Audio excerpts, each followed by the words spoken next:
बच्चों, आज हम पढ़ेंगे स्लाइड नंबर 7 में जायगोट के संबंध में। जैसे कि आप लोगों ने स्लाइड नंबर 6 में फर्टिलाइजेशन टॉपिक को फॉलो किया था और इस फर्टिलाइजेशन का जो रिज़ल्ट आता है वो जायगोट आता है। और जैसे कि हम लोगों ने फॉलो किया था कि जब भी हैप्लॉइड मेल और फीमेल गैमेट का फ्यूज़न हो जाए तो एक डिप्लॉइड सेल मेक हो जाती है जिसको बोलते हैं जायगोट। तो इस पीपीटी स्लाइड में अगर आप ध्यान से देखें तो एक डार्क ब्राउन कलर का स्ट्रक्चर बना हुआ है। ऐसा लग रहा है कि वो जर्मिनेट हुआ। उसकी जर्मिनेशन से 3 ग्रीन कलर के पियर शेप्ड बाईफ्लैजिलेटेड स्ट्रक्चर्स निकल रहे हैं। ये जो बाईफ्लैजिलेटेड स्ट्रक्चर्स निकल रहे हैं ये जू स्पोर जैसे गैमेट्स होते हैं, मेल एंड फीमेल गैमेट्स। अगर इन दोनों के बीच फर्टिलाइजेशन हो जाए तो जायगोट फिर से मेक हो जाता है। पीपीटी में आप ध्यान से देखें कि स्फेरिकल बॉडी ब्राउन कलर की बनी हुई है जो क्या है, जायगोट। अब अनफेरल कंडीशन में उसके चारों तरफ से एक शीट बन जाती है। अब वो जायगोट नहीं जायगोस्पोर में कन्वर्ट हो गया। लेकिन जायगोस्पोर मेक होने की जो सिचुएशन आती है वो सभी में नहीं होती, केवल फंजाई और एल्गी के केस में होती है। जब भी अनफेवरेबल कंडीशंस आएंगी तो जायगोट को प्रोटेक्शन देने के लिए एक शीट मेक हो जाती है और ये जायगोट जायगोस्पोर में कन्वर्ट हो जाता है। और जब ये फेवरेबल कंडीशन को फेस करता है तो ये जायगोस्पोर जर्मिनेट करके फिर से जूस्पोर जैसे स्ट्रक्चर मेक करता है। अब अगर ये जायगोट जायगोस्पोर में कन्वर्ट हुआ होगा, स्पेशली एल्गी के केस में, वो कौन से एल्गी, वॉल्वॉक्स, स्पायरोगायरा, क्लेमाइडोमोनास के केस में, तो इनमें लाइफ साइकिल का जो पैटर्न है वो कैसा मेक होगा, हैप्लॉन्टिक लाइफ साइकिल पैटर्न। इस लाइफ साइकिल पैटर्न को हम लोगों ने 11th क्लास में फॉलो किया था। यहाँ ये आप ध्यान में रखेंगे कि जायगोस्पोर जब फेवरेबल कंडीशंस को फेस करेगा तो 2n नेचर वाला न्यूक्लियस मियोसिस करेगा और मियोसिस करने के बाद हैप्लॉइड स्पोर्स मेक करेगा। और यही स्पोर्स जब रिलीज़ हो जाएंगे तो एक नया इंडिविजुअल वॉल्वॉक्स, स्पायरोगारा या फिर क्लैमिडोमोनास के फॉर्म में मेक कर।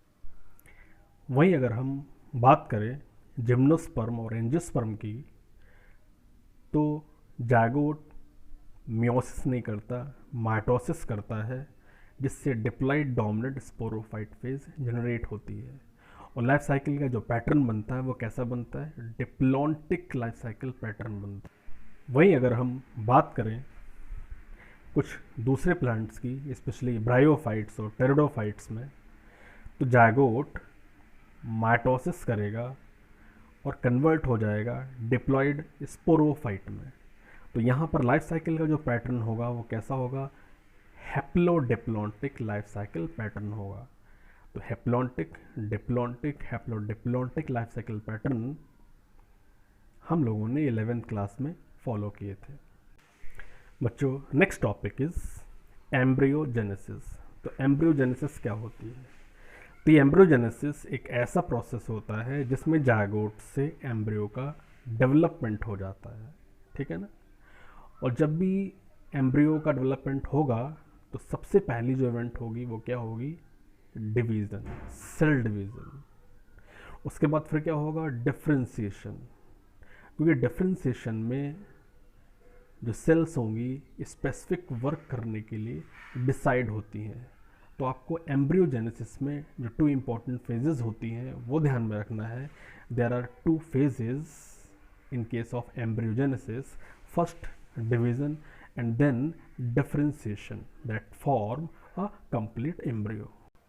अब बात आती है कुछ स्पेसिफिक एनिमल्स के बारे में जिनमें अगर जायगोट मेक हो और एम्ब्रियोजेनेसिस हो तो वो एग लेइंग होंगे या फिर यंग वन प्रोड्यूस करेंगे, ठीक है ना। तो वो एनिमल्स जो एग लेइंग करते हैं उन्हें ओवी पैरस बोला जाता है। तो यहाँ पे आपको एग्जाम्पल्स याद रखने हैं, specially reptiles and birds are oviparous in nature. They lay egg in a safe environment and after incubation young one hatch out. जब भी इंक्यूबेशन कंप्लीट हो जाता है तो यंग वन हैच आउट हो जाता है। तो एगलिंग एनिमल्स जो होते हैं, ओवीपैरस होते हैं, उनमें एम्ब्रियोजेनेसिस आउटसाइड द बॉडी होती है। वहीं पे जो यंगवन को डायरेक्टली प्रोड्यूस करते हैं उनको विवीपैरस एनिमल्स बोलते हैं। तो इस प्रकार आप ओवीपैरस और विवीपैरस के बारे में समझ गए होंगे।